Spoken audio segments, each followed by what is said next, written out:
Hello crafty friends, and welcome back to the Call Me Crafty Owl YouTube channel. Today's video is a process video on making this birthday money holder.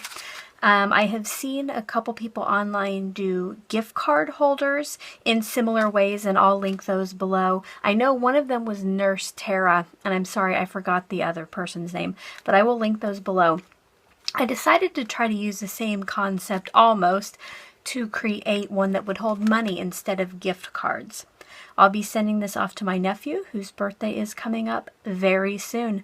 I hope you enjoy the video. Let's get started. For the birthday card money holder, I am using the die and stamp storage pockets from Avery Elle. I just put the bill up there to kind of get an idea of where I should cut it, how wide. I started off with 6 3/4 inches, but when I put the bill back in there, I noticed it was still just a tad too wide, so I ended up cutting it down to 6.5 inches wide.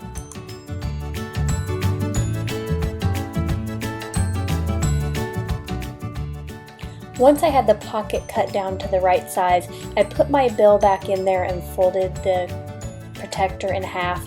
This way I could just make sure that the bill would fit once it was folded. I'm going to use my fuse tool along that fold line, but I found that the protector was slipping around a lot, so I went ahead and taped that down with some removable tape. I did heat up my fuse tool, but I think I went a little bit too fast, and I don't think it was quite hot enough yet. I found out that it did not seal, so I'm going to go ahead and start working on the decoration for the front of the envelope.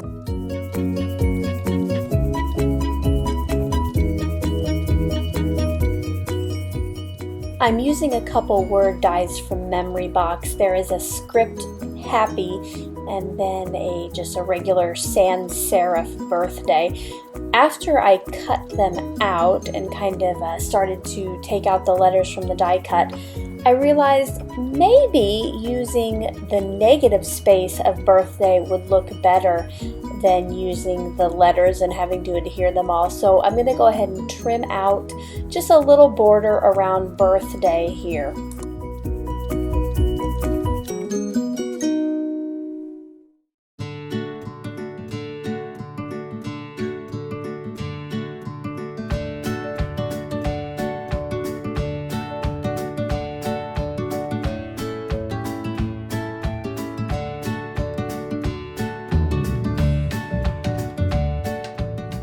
Before I go ahead and adhere the words to the sheet protector, I wanted to get an idea of how they would fit well on there, and then I pulled out Big Daddy Xyron to put some adhesive on the back of these letters.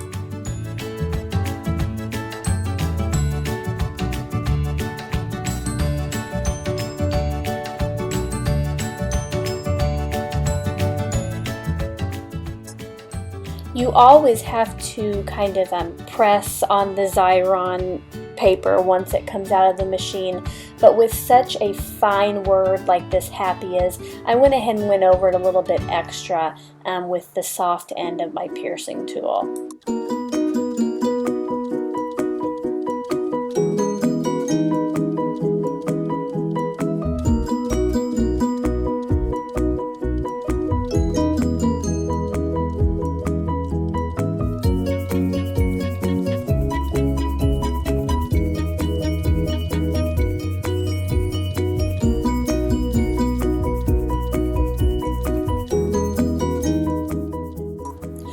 Finally, my fuse tool was heated up enough that it sealed this time.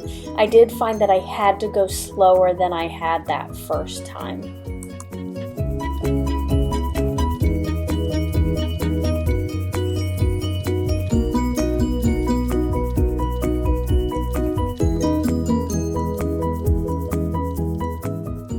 Here shortly I realized that I had put the decoration onto the sheet protector upside down.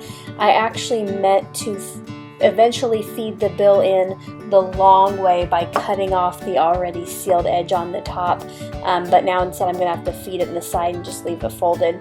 I think though in the end it turned out for the better. It worked out well. Here I am getting my mix of happy birthday themed sequins together for the shaker pocket of the money card holder.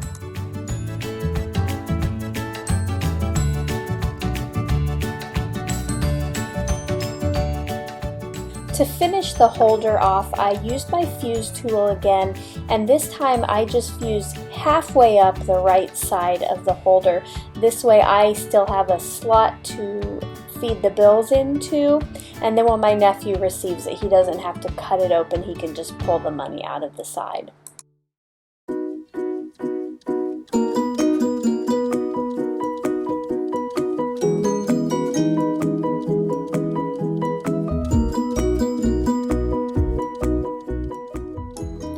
And there you have it, the finished project. I hoped you enjoyed watching the video today, and if you did, please click the thumbs up below, and I always love new subscribers. Thanks!